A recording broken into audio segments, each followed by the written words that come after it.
Hi, welcome to the WAVY Digital Desk. I'm Sarah Good, and today we're going to be talking about Clean the Bay Day with the Chesapeake Bay Foundation. We're going to hear about what tomorrow is all about, how long that the Clean the Bay Day tradition has been going, and what it does for the environment here at Chesapeake Bay. So I'm going to bring on our guests now. We have Lisa Renee Jennings and Chris Moore. Lisa is the Hampton Roads Grassroots Coordinator, and Chris is the Senior Scientist with CBF. So thank you guys so much for joining me today to talk about this. And I know this is a huge tradition. It's been going on since 1989. And I just wanted to give a quick stat that you all share on your website that you've removed about 7.18 million pounds of debris from the shoreline in this effort. So, Lisa, to start with you, can you just tell me a little bit about what Clean the Bay Day is? Yes, it's quite an iconic cleanup here in Virginia. As you say, it's been going since 1989, so we're rocking our 34th year. It's really about everyone getting together in the Virginia watershed and getting out there and cleaning up, whether that is on the beach or in inland parks. So one thing we really like to stress this time of year is if you're in an inland park, that trash is going to end up in the bay somehow, whether it's a storm drain or just floating down the way. So everyone getting together and coming together just in 3 hours on Saturday morning really makes a very large impact. And that is Clean the Bay Day. And this is something where you all have been getting together. There obviously is a turnout for this if it's been going on for so long. Can you talk a little bit about, the community group that comes out every year to all these different, places around the shore? Yes, we are fortunate to have 66 partners throughout Virginia. So the Virginia watershed is 2/3 of the state. So we have 66 partners. That includes 23 state parks. Nearly every locality in the Hampton Roads area participates. They are truly the backbone of this event. So as folks will notice when they have signed up, they're signing up to clean up in Norfolk, Chesapeake, Hampton, wherever they may be. And those localities have picked sites and they make those assignments so those volunteers can get out in particular areas that are really in need. And, in terms of, some of the details of signing up and things like that, do people just show up to locations, or what's the best way for them to, help the most tomorrow?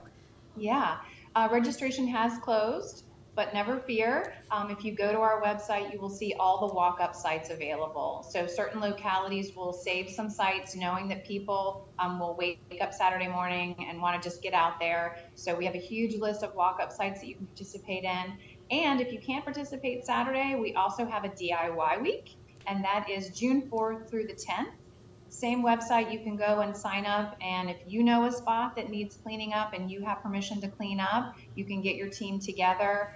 You get a cool link and you can report back your data through that link. So lots of ways to participate if you haven't already registered. And, how many items or what kind of things are people finding on the shoreline? I think it probably ranges, but what do people find? And are you all surprised, at some of the things that people happen to pull out of the shore that people have just walked by potentially? Absolutely. We are surprised every year, believe it or not. We have heard about literally the kitchen sink. We have heard about drones, safes, refrigerators. What are some crazy things you've heard, Chris? Bicycles, unfortunate times, chairs, tables, things like that have blown off people's decks. Hard hats is another one we see. We do get some old fishing gear as well. So it is a little bit of everything. And I've seen, here's some B-roll now, just so people know of, some past Clean the Bay days. So, this one's taking place on the beach, but I imagine there are some areas that are a little bit harder, to get in and maybe dig through. And I'm sure those are the areas where some more, surprise mysteries come out of. But I think, the stat 7.18 million pounds, people might wonder, what is this, piece of trash going to do in the big scheme of things? But, that amount over time, I assume, Chris, is significant in keeping the bay clean.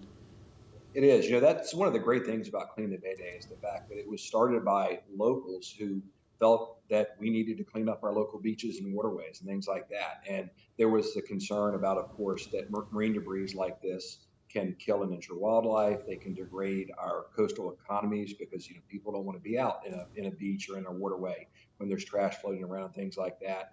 And obviously, too, when these materials pile up, they can damage our coastal habitats like our wetlands and our oyster reefs and things like that. So this is a way to really positively affect our coastal communities and our waterways. And I think that's one of the great things about Clean the Bay Day is you get to a site in the morning, you see the trash, the debris, and things like that are there, and it's clean when you leave it. And in 3 hours, like Lisa Renee mentioned, you really have made a positive impact on your local community. And, I think people, when they think of, debris directly affecting something in the water, they think maybe a fish with, the plastic soda cans. I think that's a big image that people think of. They think of turtles and straws and all these images. But, it can affect the microorganisms and things like that as well, right? So it's not just maybe the things you can see that are the things that are going to affect the bay. Right. This year, one of the big focuses is on microplastics. And a lot of the debris that we pick up, may be a bottle or something similar, a bag right now. But as they break down over time, they're going to become what we call microplastics. And those are things that, as you kind of point to, you can't necessarily see, but they will be these little, in some ways, sponges to unfortunately collect other pollutants that are in the water. In other cases, unfortunately, they become food for some of our smaller organisms and some of our filtering organisms like oysters and clams. So they're unfortunately negatively affecting the food chain out in the Chesapeake Bay ecosystem. And where is some of this litter coming from? I mean, I hate to say, is it directly related to someone dropping it off a boat? But I mean, where are these items, I know that the tides will push them, to very different regions, maybe than where they came from. But can you talk a little bit about, where you all think this litter, stems from? Litter on land means litter in the bay. So anywhere on land where litter is left, intentionally or unintentionally, when we have rain and storm events, we'll go to a storm drain, and that storm drain goes somewhere, and that somewhere is a waterway. So any litter on land equals litter in the bay. People sometimes think that it's all just coming from big container ships out in the ocean, but the majority is actually coming from land and coming from our very own neighborhoods. And Chris, I mean, is this something where I know we can tell how big of a difference this makes, one day a year, but this happens all year long. And I know it's more difficult, especially, maybe in different types of weather, when it's colder to get out there and clean. But this is something that will affect our ecosystem over time. So it's something that people probably need to be doing, regularly throughout the year if they see something. That's right. And I think that's one of the reasons the DIY program that Lisa Renee mentioned has been so successful is you can do it during the week after, but you can really do that year round is what it amounts to. And, I think a lot of us find areas in our neighborhoods or maybe near our workplaces as we're walking, as we're commuting and things like that. We might look over at a different time of year, maybe in the fall or the winter when there's less foliage out there and you can see along our waterways a little bit better. You can say, man, there's a lot of trash along that area. And that's a real great opportunity, one, to clean up then, if you can, but if not, maybe it's on Clean the Bay Day or during DIY week where you can go out and actually maybe get some friends, some family members, and take care of those areas and make it better. And I think one of the great things that we've heard about Clean the Bay Day over the years is that areas that used to have a lot of trash and debris on them on an annual basis are getting cleaner and cleaner as a result of a lot of these different types of efforts. Absolutely. And the one thing I wanted to make sure people know listening, and I think if they're from, the Hampton Roads area, they're familiar with, how diverse the ecosystems are, throughout the Bay. But can you just talk a little bit about, is it fragile? I mean, there's so many different things that rely on the Bay for food and for their environment. I mean, can you just tell us a little bit about the ecosystem there? Sure. So being here at the mouth of Chesapeake Bay, we're really blessed with a very complex ecosystem, lots of different plants, lots of different animals, and obviously a tremendous amount of water, which we all love to recreate on. We like to go visit and things like that. But, our waterways really define the Hampton Roads area. We're named after water is what it amounts to. And, whether it's oysters, which, are really unique in that they're these great filters that never move, or you think of things like dolphins and whales that visit here for parts of the year, or you think of some of our fish species that are out there, like striped bass and summer flounder that may be here part of the year. We really do have this diverse ecosystem that is very much interconnected. And fortunately, a lot of people in our area really think highly of it and want to preserve it. And it could be for many different reasons. It could be because they like to go eat seafood at some point. It could be because they like to go fishing during the summertime, or it could be because they like to eat seafood, in their backyard in a crab feast or an oyster roast and things like that. So I think that's the great thing about the Chesapeake Bay and the Chesapeake Bay ecosystem is this very complex system with lots of different ways for people to be connected to it and enjoy it. Like again, whether you like to go fishing, whether you like to paddle, or you just like to walk and enjoy the sunset in the evening. There's many different ways for people to care about it. And Clean the Bay Day represents a way that not only you can care about it, but you can also make a difference in the areas that you go out and enjoy. Right. And some of those highlights for people, if there was, debris and there was so much more pollution, it'll look very different. Or maybe they wouldn't even want to jump in the water there. They wouldn't even want to use it. That's right. Yeah, when I'm on the water from a work perspective, there's areas that are unfortunately surprising as to how much debris is actually out there. And those are areas where one we like to point people to for Clean the Bay Day, but also areas where we like to make sure we get out and clean up during Clean the Bay Day as well, because they are going to have a positive effect in doing this. And I think the pictures that you all are showing are a great example of that. People getting out in the ecosystem and making a positive difference and being able to enjoy those waterways more when they're done. And Lisa, I wanted to talk to you too. I'm sure this is an effort that you continue as grassroots organizer throughout the year. So what are the other things that you will do throughout the year to keep either this going or other projects going? The other part of the year, so Clean the Bay Day takes about 6 months in total from January to June to make that happen. And the other parts of the year, we're working on things like advocacy. Folks who get involved with Clean the Bay Day often will reach out to us and say, how can I do more? So we have advocacy programs. We have classes called Voices. It's a 5-week course where we run people through, CBF 101, Chesapeake Bay 101, all those things, and really get them into a deeper dive of all the issues that we're dealing with. We have a Clean Water Captains program. So those folks are our Uber advocates who will call their senators and legislators and say good things about the Bay and say, help us save the Bay. So throughout the year, we're doing programs like that. And we also do other programs with fisheries and oyster gardening, which I'm sure Chris can speak to. Sure. Think about things like oyster restoration, living shorelines, underwater grass restoration, and honestly, education is a big part too. You would think being this close to the water at times that people know all about these living resources that are connected to the bay, but a lot of people don't get to go visit them. So we fortunately have a very robust environmental education program that helps primarily students, but also other groups as well, get out and actually see the resource and learn more about it. And when people learn more about it, they tend to want to protect it and take advantage of events like this in order to be part of restoring the resource. Oh, sorry, I didn't mean to cut you off. I was just going to say, right, this B-roll that's going on right now, was a group of students that went out a couple weeks ago even to clean. And so, that's an action right there. And that was with the Chesapeake Bay Foundation for anyone that hasn't seen that story yet. But, those are the moments, hopefully, that would, steer them. And I think those two wanted to continue their efforts. I don't know if they were graduating high school or not, but, they wanted to continue their efforts with Chesapeake Bay Foundation. So that's, building that sort of lifelong, commitment right there.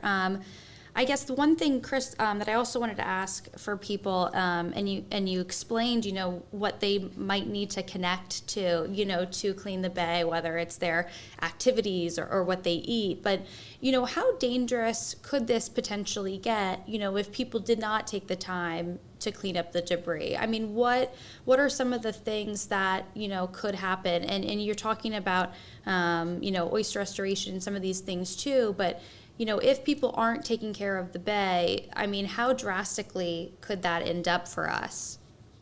Yeah, I guess we hope that we don't have to think about those worst case scenarios, but we have some signs of the way the bay is stressed now in terms of one, the debris that we see along the shorelines at times. We've also seen a decrease in underwater grasses.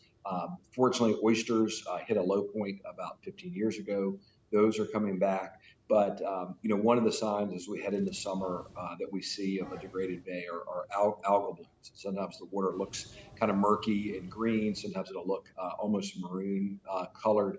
But those are some of the signs that we see that we need to continue to protect the bay beyond just Clean the Bay Day. And this is obviously a great event to ensure that we don't have as many cases of injured wildlife and we don't have as many cases of debris washing up and degrading our coastal habitats. But thinking about things kind of like Lisa Renee was talking about earlier, getting people involved in oyster restoration so that we have more filters out there and we have more habitat.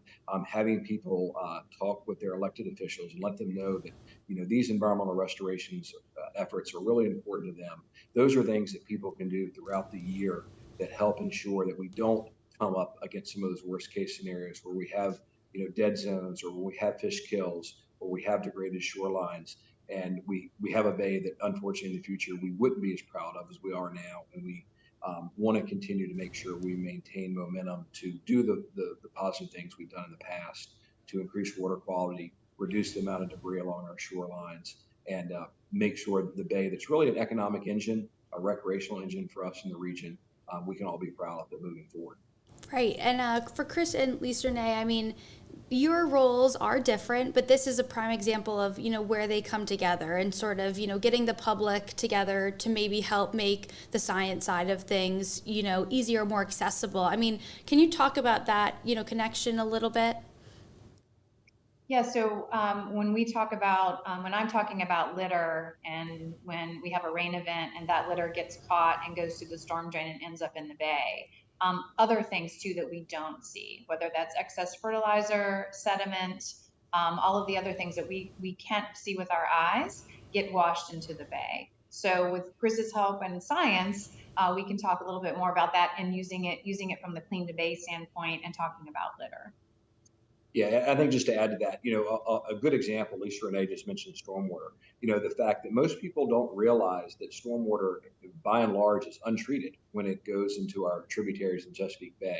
And that gets them concerned and wanting to make positive changes. And so that's helpful in kind of moving people towards taking other actions as well to restore the bay. And that's the great thing about an event like Clean the Bay Day that has so many participants each year, has had so many historically.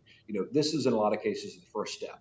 And the next thing is they become an oyster gardener, or they go and they put in a pollinator garden or a buffer garden on their property and things like that, and continue other actions to help restore either the local water quality or the bay as a whole. And then I just wanted to leave it with, is there anything that you all would like people to maybe keep in mind or think of day to day, just in terms of maybe their own habits or their own, pollution or whatnot every day that they could keep in mind to potentially help, down the road? Absolutely. You can look to your own environment where you live. If you're, before you fertilize your lawn, get it tested. Do you need fertilizer? There are fertilizer alternatives such as compost and using leaves on your property. And believe it or not, we talk a lot about trees. Care for your trees. And then if you don't have a tree, plant a tree.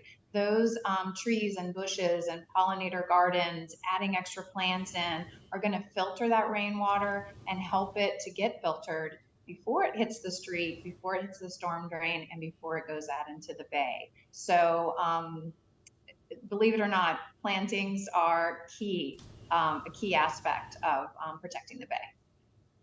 Well, I mean, I think that's so relevant too as people are getting out now with the weather, hopefully getting better. They're going to be out there trying to make their lawns look good for, the rest of the summer. So thank you for, pointing that out. And I think, if anyone can look at their own space to hopefully make a difference for the bay's health, I think that's great. Well, I mean, is there anything else that you all want to add? But thank you so much. But the floor is yours if there's anything else that, you wanted to make sure we mentioned before the weekend.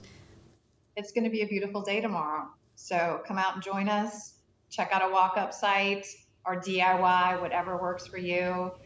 Join us in saving the bay.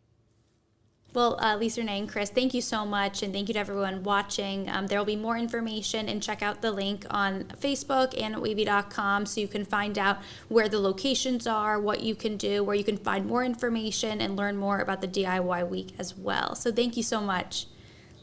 Thank you for having us. Thank you.